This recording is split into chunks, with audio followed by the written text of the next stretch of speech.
کیا خیال ہے، آپ کے گھر میں اسلام ہے؟ ملک میں اسلام ہے یا نہیں؟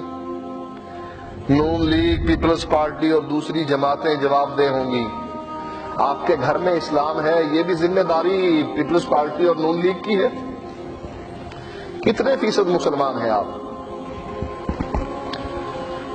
کبھی رات کی تاریکی میں سوتے ہوئے صرف غور ہی کر لیا کریں، اتنا ہی، صرف اتنا ہی، زیادہ نہیں،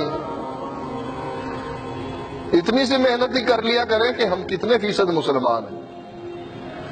میرے بھائیو، اسلام جیسے اللہ کے نبی نے فرمایا لا یبقى من الاسلام الا اسم، نام رہ جائے گا، میں عبداللہ اور عبد الرحمن، کام سارے کافروں کے۔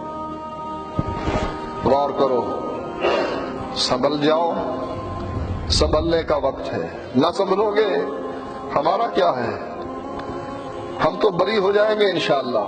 یہ بات کہہ کر کہ ہم نے بڑا زور لگایا، نوح علیہ السلام کی طرح دن رات بتاتے رہے، سمجھاتے رہے، اللہ حاضر ہیں، نہیں مانے تھے نا، تو جان اور یہ جانے، پھر کوئی فائدہ نہیں۔ آخری ساری زندگی یا جنت کی ہے یا جہنم کی ہے، اس زندگی کے لیے جیو، اسی کے لیے مرو۔ عہد کر لو کہ اللہ جو تو نے فرمایا سچ فرمایا، تیری بات جھوٹی نہیں ہو سکتی، ساری دنیا کی باتیں جھوٹی ہو سکتی۔ وآخر دعوانا الحمدللہ رب العالمین۔